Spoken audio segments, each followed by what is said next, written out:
এই হলো আয়াতের অনুবাদ। ব্যাখ্যা এখন অনেক লম্বা ব্যাখ্যা দেওয়া যাবে না। ভ্রমণটুকু করালেন আল্লাহ নিজে। কে করালেন? কাকে করালেন? বি আব্দিহি, তার পরম বন্ধুকে। আমি অর্থ করলাম পরম বন্ধু। অনেকেই বলতে পারেন আব্দুল শব্দের অর্থ আপনি বন্ধু পাইলেন কোথায়? আব্দুল শব্দের অর্থ দাস। আপনি তো বলতে পারতেন তার দাসকে তিনি ভ্রমণ করালেন। আমি দাস অর্থ করিনি, আমি অর্থ করেছি পরম বন্ধু। আমি কি ভুল করেছি? ভুল করিনি। আপনি কিতাব খুলে দেখেন, আমার নবীজির শানে যেখানেই আল্লাহ সুবহানাহু ওয়া তাআলা আব শব্দটি ব্যবহার করেছেন, আল্লাহ নিজের দিকে ইজাফত করেছেন, সম্বন্ধ নিজের দিকে করেছেন। যেমন এই আয়াতের মধ্যে সুবহানাল্লাযী আসরা বি আবদিহি, তার আব্দ। অন্য আয়াতে বলেছেন ওয়াইন কুনতুম ফি রাইবিন মিম্মা নাযালনা আলা আবদিনা, আবদিনা আমার আব্দ। ফাআউহা ইলা আবদিহি,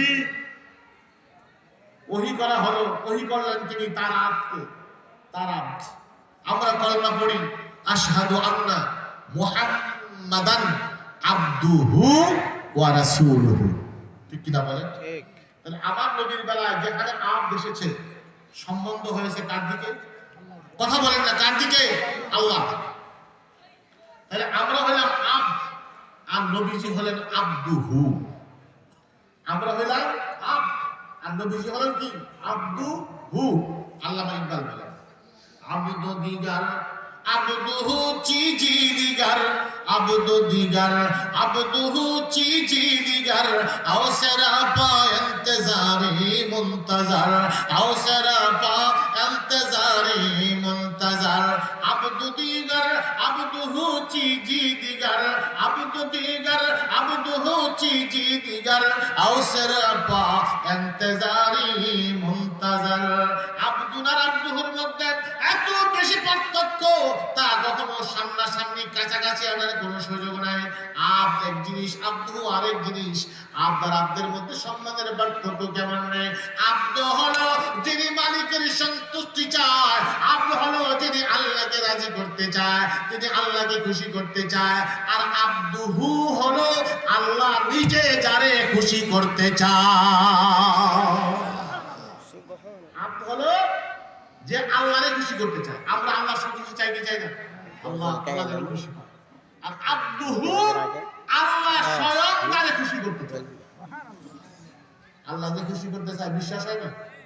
কোরআনে কারিমে আসছে না, ওয়ালা সাউফা ইউতিকা রাব্বুকা ফাতারদা, قد نرى تقلب وجهك في السماء فلنولينك قبلة ترضاها। আল্লাহু আকবার বলেন।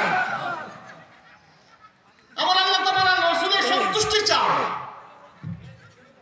সুতরাং আব্দুন হলো যে আল্লাহকে খুশি করতে চায়, আব্দুহু হলো আল্লাহ যাকে খুশি করতে চায়।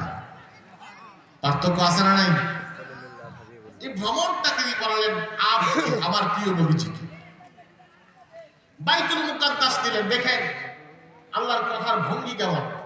আল্লাহ কিন্তু বলতে পারতেন যে বারাকনা ফিহি, আমি এই বাইতুল মুকাদ্দাসের ভিতরটাকে বরকতময় করেছি।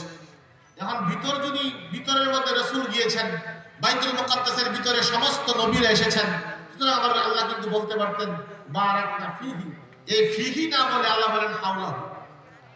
বারাকনা হাওলাহু। হাওলাহু কেন বললেন? চতুর্পাশটাকে আমি বরকতময় করেছি।